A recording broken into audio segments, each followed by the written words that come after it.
본 영상은 실제 기사와 사실을 기반으로 각색된 창작 스토리입니다. 인물과 대사 일부는 연출을 위해 재구성되었습니다. 구독과 좋아요 부탁드립니다. 안녕하세요. 에릭 요한슨입니다. 지난 11월 런던에서 열린 국제방산 컨퍼런스에 참석했을 때의 일을 잊을 수 없습니다. 캐나다 해군 관계자가 발표한 내용을 들은 순간 회장 전체가 술렁거렸습니다. 600억 캐나다 달러, 우리나라 돈으로 약 60조 원 규모의 잠수함 사업에서 최종 경쟁에 오른 나라가 단 2곳뿐이라는 소식이었기 때문입니다. 한국과 독일이라고요? 저는 무의식적으로 되물었습니다. 옆에 앉아있던 영국 해군 제독도 똑같이 놀란 표정이었죠. 프랑스의 나발그룹, 스페인의 나반티아, 스웨덴의 사브칸델트, 이 모든 전통적인 조선 강국들을 제치고 한국이 독일과 최종 대결을 벌인다니요. 30년간 방산업계를 지켜본 제게도 이는 충격적인 소식이었습니다. 캐나다 관계자는 이어서 말했습니다. 이번 사업은 캐나다 역사상 가장 큰 방산 계약이 될 것입니다. 12척의 차세대 잠수함을 도입하여 북극 해역의 주권을 수호하겠다는 것이 우리의 목표입니다. 그 순간 저는 깨달았습니다. 이것은 단순한 잠수함 구매가 아니라 21세기 해양 패권을 좌우할 역사적 순간이 될 것이라는 점을요. 컨퍼런스가 끝난 후 저는 곧바로 한국의 잠수함 기술에 대해 조사하기 시작했습니다. 그리고 알면 알수록 놀라웠습니다. 한국이 언제부터 이렇게 강력한 잠수함을 만들 수 있게 된 건지, 도대체 어떤 비밀이 숨어 있는 건지 말이죠. 캐나다가 왜 이토록 거대한 예산을 잠수함에 투자하기로 결정했는지 이해하려면 현재 북극을 둘러싼 지정학적 상황을 봐야 합니다. 러시아가 북극 항로 개발에 박차를 가하고 있고 중국 또한 근북극 국가라는 애매한 개념을 내세우며 북극 진출을 노리고 있습니다. 이런 상황에서 캐나다는 자국의 북극 주권을 지키기 위해 반드시 강력한 해군력이 필요했던 것입니다. 저는 캐나다 국방부 관계자와 인터뷰할 기회가 있었습니다. 그는 이렇게 말했습니다. 우리에게는 빅토리아급 잠수함 4척이 있지만 이들은 이미 노후화되었고 북극의 혹독한 환경에서 장기간 작전을 수행하기에는 한계가 있습니다. 새로운 잠수함은 반드시 얼음 아래에서 3주 이상 작전할 수 있어야 하고 최신 스텔스 기술로 무장해야 합니다. 600억 캐나다 달러라는 금액이 얼마나 큰지 실감하기 어려울 수도 있지만 이는 캐나다 연간 국방 예산의 약 2.5배에 해당하는 엄청난 규모입니다. 이 정도 규모의 사업이라면 단순히 잠수함을 구매하는 것이 아니라 해당 국가와 장기적인 전략적 파트너십을 구축한다는 의미입니다. 캐나다 정부는 이번 사업을 통해 차세대 잠수함 12척 도입 관련 기술 이전 캐나다 내 조선업 활성화, 30년간의 운용 및 정비 지원을 모두 포함하는 패키지 딜을 원했습니다. 이는 단순한 무기 수출이 아니라 두 나라 간의 장기적 동맹 관계를 의미하는 것이었죠. 그래서 캐나다의 선택은 더욱 중요했습니다. 이번 결정이 향후 30년간 캐나다의 해양 전략을 결정짓게 될 테니까요. 처음 이 사업에 관심을 보인 국가들의 면면을 보면 정말 쟁쟁했습니다. 프랑스의 나발그룹은 바라쿠다급 핵추진 잠수함으로 유명하죠. 스페인의 나반티아는 S-80급 잠수함을 개발 중이었고 스웨덴의 사브칸델트는 A26급으로 세계적 명성을 얻고 있었습니다. 영국의 BAE 시스템즈까지 가세했으니 말 그대로 전 세계 잠수함 제조업체들의 각축장이었습니다. 그런데 1차 평가에서 이들이 모두 탈락했다는 소식을 듣고 저는 정말 놀랐습니다. 특히 프랑스의 탈락은 충격이었죠. 프랑스는 호주와의 잠수함 사업에서 쓰라린 경험을 했지만 여전히 세계적인 잠수함 기술력을 보유한 국가였거든요. 캐나다 조달청의 평가 기준을 자세히 살펴보니 이유를 알 수 있었습니다. 첫째, 북극 환경에서의 장기간 잠항 능력이 절대적으로 중요했습니다. 둘째, 기술 이전과 현지 생산 계획의 구체성이 평가되었습니다. 셋째, 30년간의 운용 비용과 정비 지원 체계가 면밀히 검토되었습니다. 이런 까다로운 조건들을 만족시킬 수 있는 국가는 많지 않았던 것 같습니다. 프랑스의 바라쿠다급은 핵추진이라 캐나다의 요구사항과 맞지 않았고 스웨덴의 A26급은 아직 실전 배치되지 않은 상태였습니다. 스페인의 S-80급은 개발 과정에서 여러 문제가 있었죠.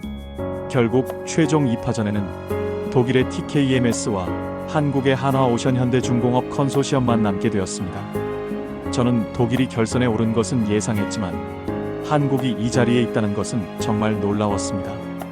도대체 한국에게 무슨 특별한 기술이 있는 걸까요? 한국의 장보고 -III 배치 -II 잠수함에 대해 깊이 조사하면서 저는 한국 조선업의 혁신에 감탄하지 않을 수 없었습니다. 이 잠수함의 핵심은 바로 AIPAIR, 인디펜던트 프로펄션 시스템과 리튬이온 배터리의 결합이었습니다. 전통적인 디젤 마이너스 전기 잠수함은 배터리만으로는 며칠밖에 잠항할 수 없었습니다. 그래서 정기적으로 스노클링을 해서 공기를 흡입하며 디젤 엔진을 돌려야 했죠. 하지만 한국의 AIP 시스템은 공기 없이도 전기를 생산할 수 있어서 23주간 연속 잠항이 가능합니다. 여기에 리튬이온 배터리가 더해지면서 성능은 더욱 향상되었습니다. 기존의 납축 배터리보다 에너지 밀도가 34배 높아서 같은 공간에 더 많은 전력을 저장할 수 있고 충전 속도도 훨씬 빠릅니다. 이는 북극의 얼음 아래에서 장기간 은밀히 작전해야 하는 캐나다의 요구사항과 정확히 부합하는 기술이었습니다. 한국 잠수함의 또 다른 장점은 소음 수준입니다. 현대중공업과 한화오션이 개발한 저소음 기술로 수중에서의 탐지 확률을 현저히 낮췄습니다. 프로펠러 설계부터 선체 표면 처리까지 모든 부분에서 소음을 최소화하는 기술이 적용되었죠. 무엇보다 놀라운 것은 한국의 전투체계였습니다. 자체 개발한 소나 시스템과 어뢰, 그리고 순항미사일까지 통합 운용할 수 있는 체계를 구축했습니다. 이는 단순히 잠수함을 만드는 것을 넘어서 완전한 수중 전투 플랫폼을 제공한다는 의미입니다. 저는 한국 해군 관계자와 대화하면서 이런 말을 들었습니다. 우리는 후발주자였기 때문에 오히려 최신 기술을 처음부터 적용할 수 있었습니다. 전통에 얽매이지 않고 가장 효율적인 솔루션을 추구했죠. 이 말이 한국 잠수함 기술의 핵심을 보여주는 것 같았습니다. 물론 독일도 만만한 상대가 아니었습니다. TKMS가 제안한 212CD급 잠수함은 독일 조선업의 오랜 전통과 노하우가 집약된 걸작이었습니다. 독일은 2차 대전 이후 잠수함 기술에서 항상 세계를 선도해왔고 특히 AIP 시스템의 원조라고 할 수 있죠. 212CD급의 가장 큰 장점은 스텔스 성능이었습니다. 선체 설계부터 자기장 차폐까지 모든 면에서 탐지를 피하기 위한 기술이 적용되었습니다. 특히 독일의 연료전지 AIP 시스템은 세계에서 가장 안정적이고 효율적이라는 평가를 받고 있었습니다. 또한 독일은 수십 년간 축적된 잠수함 운용 노하우를 가지고 있었습니다. 독일 해군은 물론이고 이탈리아, 그리스, 이스라엘 등 여러 나라에 잠수함을 수출하면서 쌓은 경험은 한국이 쉽게 따라잡기 어려운 부분이었죠. 하지만 저는 독일의 제안서를 검토하면서 한 가지 아쉬운 점을 발견했습니다. 독일의 기술은 확실히 검증되었지만 어딘가 보수적이라는 느낌이 들었습니다. 리튬이온 배터리 대신 여전히 납축 배터리를 고수하고 있었고 전투체계도 다소 구식이라는 인상을 받았습니다. 특히 기술 이전과 현지 생산 부분에서 독일은 상당히 제한적인 조건을 제시했습니다. 핵심 기술의 경우 독일에서만 생산하고 캐나다는 조립만 담당한다는 식이었죠. 이는 캐나다가 원하는 기술 자립도와는 거리가 있었습니다. 그럼에도 불구하고 독일은 여전히 강력한 경쟁자였습니다. 브랜드 파워와 신뢰도 면에서는 여전히 한국을 앞서고 있었거든요. 특히 유럽 국가들과의 오랜 협력 관계는 한국이 쉽게 극복하기 어려운 장벽이었습니다. 2024년 12월 중순 캐나다의 저스틴 트리도 총리가 갑작스럽게 독일을 방문한다는 소식이 들려왔습니다. 공식적으로는 양국 간 경제협력 강화를 위한 방문이라고 했지만 방산업계에서는 모두 잠수함 사업과 관련이 있다고 보고 있었습니다. 트리도 총리는 올라프 숄츠 독일 총리와 만나 이 시간 동안 비공개 회담을 가졌습니다. 이어서 킬킬에 있는 TKMS 조선소를 직접 방문해서 212CD급 잠수함을 시찰했죠. 이런 행보는 독일 쪽에 상당히 우호적인 신호로 해석될 수 있었습니다. 저는 이 소식을 들으면서 솔직히 걱정이 되었습니다. 아무래도 정치적인 관계와 외교적 고려 사항이 기술적 평가보다 우선할 수도 있으니까요. 캐나다와 독일은 같은 NATO 회원국이고 G7에서도 오랫동안 협력해온 파트너였습니다. 하지만 흥미로운 것은 트리도 총리가 독일 방문 이후에 한국을 방문하지는 않았다는 점이었습니다. 대신 캐나다 국방장관이 12월 말에 한국을 방문해서 하나오션과 현대중공업을 둘러봤죠. 이는 정치적 차원에서는 독일과의 관계를 중시하지만 기술적 평가는 별도로 진행한다는 신호로 해석할 수 있었습니다. 독일 언론들은 총리의 조선소 방문을 대대적으로 보도하면서 독일의 승리를 기정사실화하는 듯한 분위기를 만들었습니다.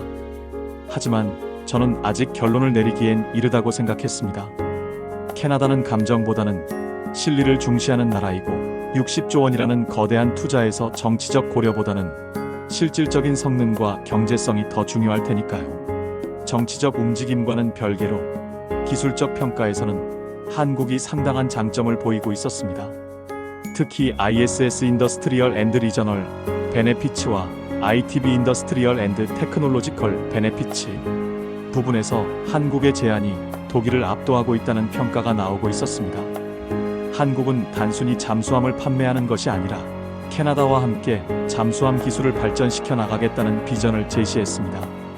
12척 중 처음 4척은 한국에서 건조하되 나머지 8척은 캐나다 현지에서 건조하면서 단계적으로 기술을 이전하겠다는 계획이었죠. 특히 한국이 제안한 기술 이전 범위는 독일보다 훨씬 광범위했습니다. AIP 시스템의 핵심 기술부터 전투체계, 소나 시스템까지 상당 부분을 캐나다에 이전하겠다고 했습니다. 이는 캐나다가 향후 독자적인 잠수함 기술을 확보할 수 있는 기회를 제공하는 것이었습니다. 또한 한국은 캐나다의 조선업 전반을 지원하겠다는 의지를 보였습니다. 잠수함 건조 과정에서 캐나다 조선소의 인프라를 현대화하고 관련 기술자들을 교육시키겠다는 계획도 포함되어 있었죠. 저는 캐나다 조선업 관계자들과 이야기를 나누면서 이런 말을 들었습니다. 독일은 우리를 고객으로 보지만 한국은 우리를 파트너로 보는 것 같다는 것이었습니다. 이는 정말 중요한 차이점이었습니다. 한국의 현대중공업과 하나오션은 세계 최대 규모의 조선소를 운영하면서 축적된 대량 생산 노하우도 강점이었습니다.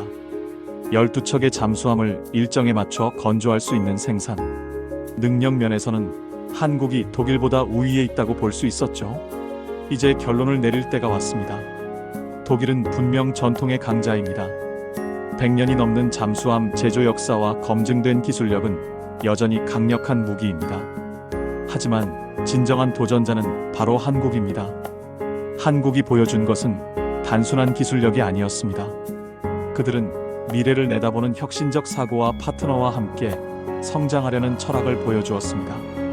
AIP와 리튬이온 배터리의 결합, 최신 전투체계의 통합, 그리고 무엇보다 기술 이전에 대한 개방적 태도까지 이 모든 것이 한국의 경쟁력을 보여주는 요소들이었습니다. 60조 원이라는 거대한 무대에서 한국은 세계의 심장을 울리고 있습니다. 불과 몇십 년 전까지만 해도 다른 나라의 기술을 배우던 한국이 이제는 세계 최고 수준의 기술을 보유한 나라들과 당당히 경쟁하고 있습니다. 물론 최종 결정은 아직 나지 않았습니다. 하지만 한 가지 분명한 것은 이미 한국이 세계 잠수함 시장의 새로운 강자로 떠올랐다는 사실입니다. 설령 이번 캐나다 사업에서 독일이 선택받는다 하더라도 한국의 도전 자체가 이미 큰 의미를 가집니다. 저는 30년간 방산업계를 지켜보면서 이런 드라마틱한 변화를 본 적이 없습니다. 한국의 성장은 단순히 한 나라의 발전을 넘어서 전 세계 조선업계의 판도를 바꾸고 있습니다. 이제 세계는 선택할 차례입니다. 전통의 안정성을 택할 것인가 아니면 혁신의 미래를 선택할 것인가. 그 답은 곧 나올 것입니다. 하지만 한 가지는 확실합니다. 한국은 이미 세계의 주목을 받는 새로운 강자가 되었다는 것입니다. 60조 원의 바다에서 펼쳐진 한국과 독일의 대결, 그 결과가 어떻게 나오든 한국은 이미 새로운 역사를 쓰고 있습니다. 마이너스 에릭 요한슨, 국제방산 전문 칼럼니스트 마이너스